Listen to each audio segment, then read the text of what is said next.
Sziasztok! Ma egy buddhista templomba látogattam el. Ez itt van Georgetownban, Penang szigetén, a Wat Chalamangaralam, remélem sikerült kimondanom. Hőség kicsi megvisel, 35 fok van és nagyon magas a páratartalom, úgyhogy kicsit most fáradt vagyok emiatt. Megmutatom nektek, hogyan is néz ki egy ilyen buddhista templom, kicsit körbevezetlek titeket. Közben egy tradicionális zene megy a háttérben. Nagyon érdekes, hatalmas sárkányok vannak a templom előterében, remélem látszik. És még furcsa, hogy az egész ilyen felhőkarcolók között van. Tehát ilyen 200 éves templom, és közben pedig ilyen hatalmas felhőkarcolók a környéken. És a Penang szigetéről azt kell tudni, hogy a fővárostól, Kuala Lumpurtól olyan 700 km-re van. Azért különleges, mert a gyarmatosító angolok itt vertek tábort legelőször, azért is még mai napig is Georgetown a neve, nincs maláj elnevezése ennek a városnak. A másik város, ami itt van a környéken, pedig Buttersworth, azt is szintén angolok alapították. Remélem, hogy tetszeni fog ez a videó, ha bár nem élő bejelentkezés, de így most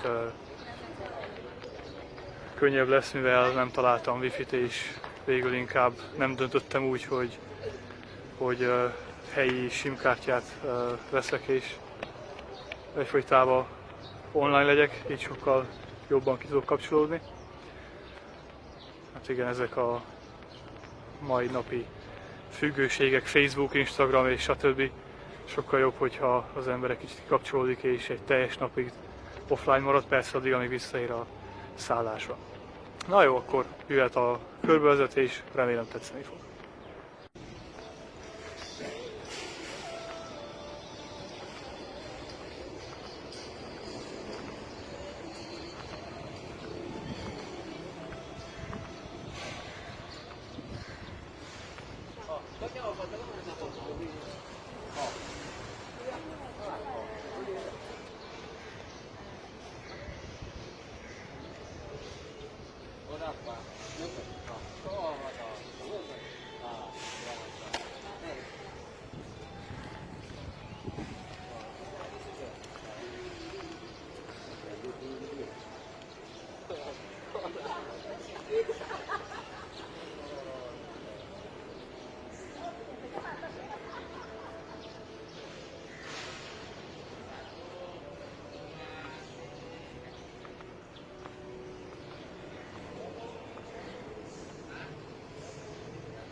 Hát remélem, hogy tetszett.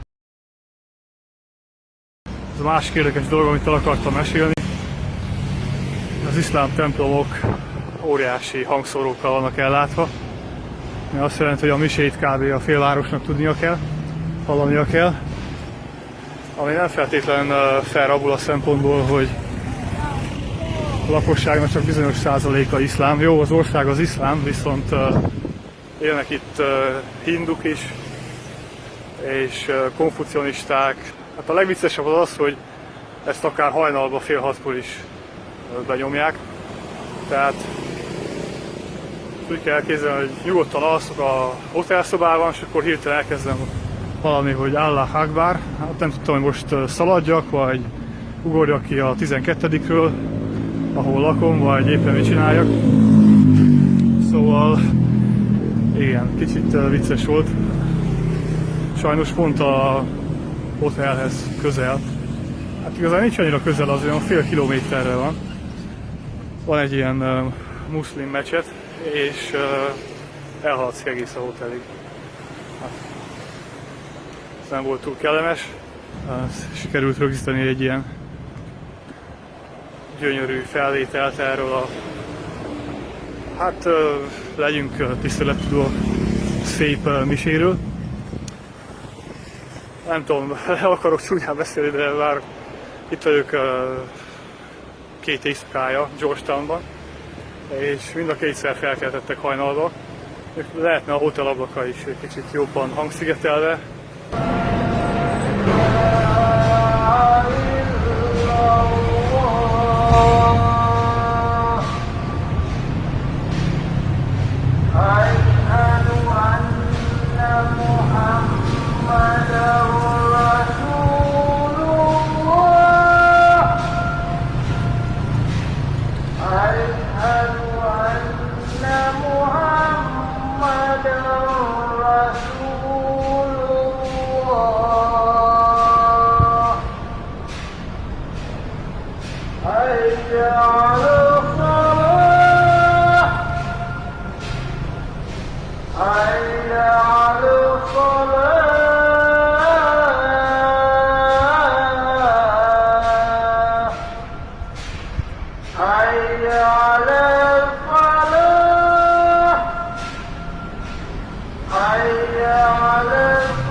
Még el akartam mondani Georgetownnal kapcsolatban, ugye említettem, hogy gyarmatosítók alapították.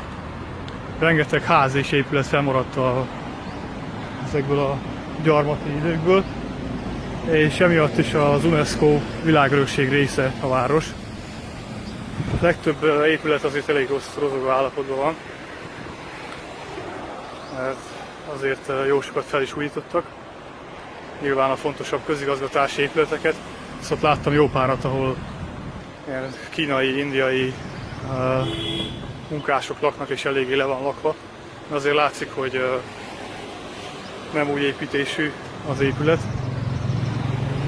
Tehát a sziget neve az Penang, és azon belül Georgetown nevű városban vagyok. A helyiek azok úgy mondják, hogy mondják a szigetnek, hogy Pinang, a sziget pedig náluk helyi nyelven malájul Pulau, tehát van itt minden, amit félre lehet hallani, úgyhogy én inkább maradok a kicsit magyarosabb kiejtésnél, a Penangnál. Amiről még híres Georgetown, az a konyhája. Rengeteg maláj is ide utazik szabadságra, mivel igazi gurmé központja az országnak, úgy olvastam. Én is kipróbáltam ilyen street food-szerű dolgokat.